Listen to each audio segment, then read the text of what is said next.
नमस्ते बिटिया, सदा खुश रहो।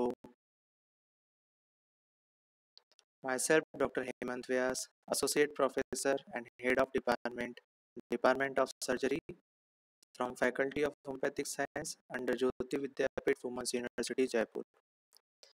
Today's lesson, we are going to learn about chronic suppurative otitis media, and we are going to focus on atticoantral type of perforation, which is also called as dangerous type of chronic suppurative otitis media. So let's begin. What is atticoantral CSOM? The attic or marginal perforation, which is characterized by the presence of destructive cholesteatoma in attic or antrum, which may spread beyond the middle ear cleft, causing life-threatening complications, is called atticoantral or dangerous type of chronic suppurative otitis media. So basically, in this type of CSOM, there is formation of a destructive lesion which is called as cholesteatoma, which is formed in the middle ear, and it can destroy the structures inside the middle ear, and it can even destroy the bones of middle ear. That's why it is called as dangerous type of or atticoantral type of CSOM. So let's see what is cholesteatoma. It is a sac lined by keratinizing stratified squamous epithelium in the middle ear cleft and contains desquamated epithelium arranged like onion skin layers. In the diagram or in the photograph, we can see that the middle ear is filled with a sac which is called as cholesteatoma. In this diagram, we can see the structure of a cholesteatoma. The outer layer is bone, inner layer fibrous stroma, under which there is matrix or stratified squamous epithelium, which is in under which there is keratin mass, which is arranged in onion skin layer types.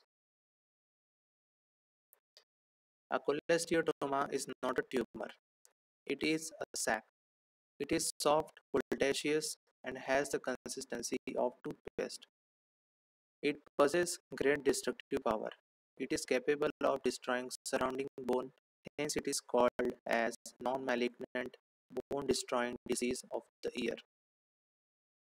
Formation of cholesteatoma. For the formation of cholesteatoma, stratified squamous epithelium has to reach and line the middle ear cleft by any process. The processes are discussed here. These processes are actually the theories. So theories of cholesteatoma formation. First is congenital cell rest. It is believed that in this theory, it is believed that some stratified squamous epithelium cells remain inside the middle ear congenitally, and afterwards they grow to form a cholesteatoma. This theory can be used to describe the idiopathic type of cholesteatoma in which there is no apparent cause or no perforation. Second theory is given by Whitmack. It is called as invagination theory. In this, there is invagination of tympanic membrane from attic or posterior superior part of pars tensa. Third theory is epithelial invasion theory by Haberman. It says that squamous epithelium from tympanic membrane migrate to middle ear by tympanic membrane perforation. Slowly, this squamous epithelium line the middle ear cleft and cause cholesteatoma. Basal cell hyperplasia theory.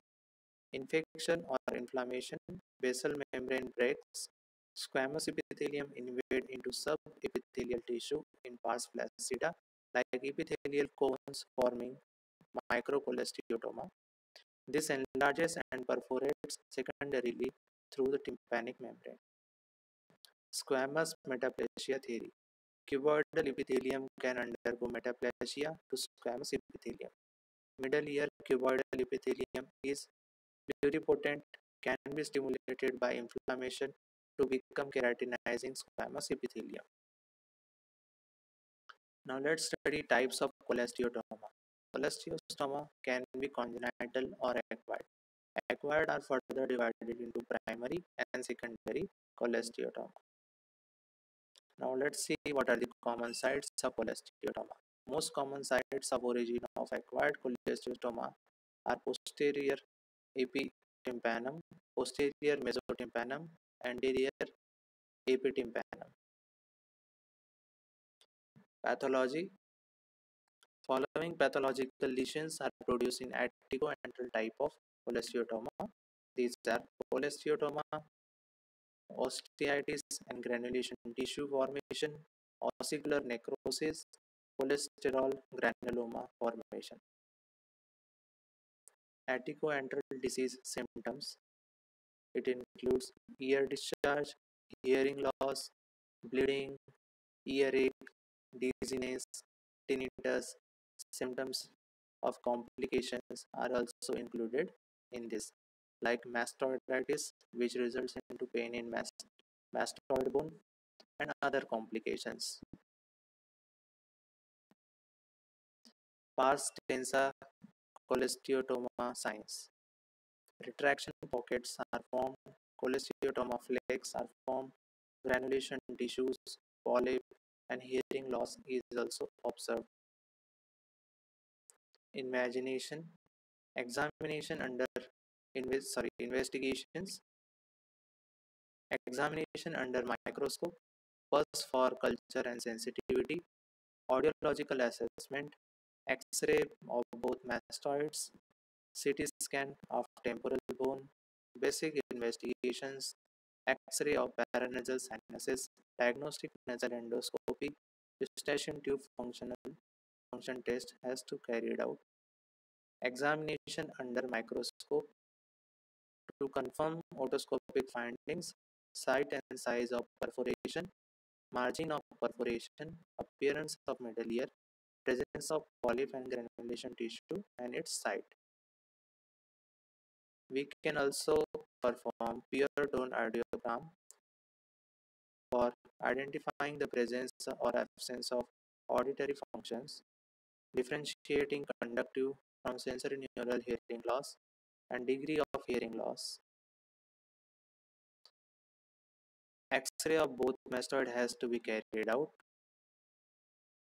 in which we can observe pneumonization of mastoid air cells, haziness, cloudiness of air cells, low-lying tegmen or anteriorly lying sinus blade.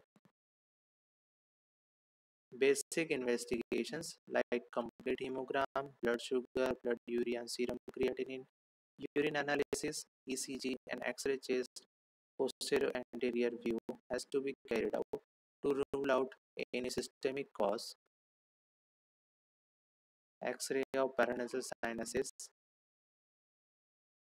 Diagnostic nasal endoscopy has to be carried out to rule out the nasal diseases.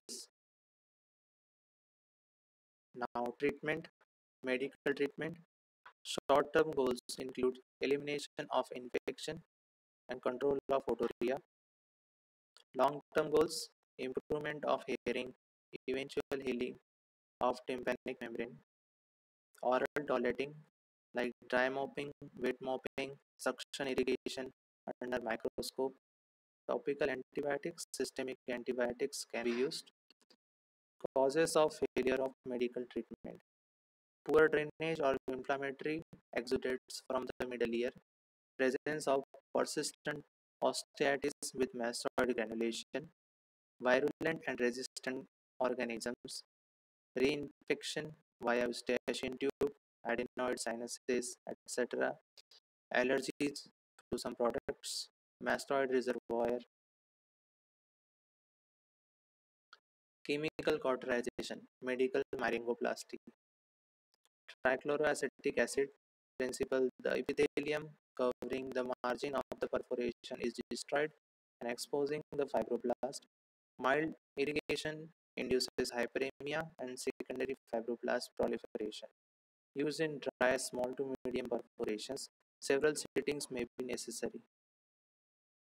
Medical treatment for cholesteatoma, topical antibiotics with oral tolerating, suction clearance, application of silver nitrate to granulation tissues, antimetabolite 5 fluorouracil is used to reduce the activity of squamous epithelium and curtail the production of keratin debris. Ventilation tubes in attic retractions can be applied. Surgical procedures Following surgical procedures can be carried out. Myringoplasty. It is an operation performed to repair or reconstruct the tympanic membrane. Tympanoplasty. An operation performed to eradicate disease in the middle ear and to reconstruct the hearing mechanisms without mastoid surgery, with or without tympanic grafting. Ossiculoplasty. An operation performed to repair or reconstruct the ossicular chain. Now, myringoplasty. Prerequisites for myringoplasty are dry ear, good cochlear reserve, normal eustachian tubes, predominantly conductive hearing loss, no cholesteatoma. The grafting of, of the tympanic membrane is done in this procedure. Tympanoplasty are of various types which can be administered. Now, at the end of presentation, I have summarized the difference between tubotympanic and anticoagulal type of chronic suppurative otitis media.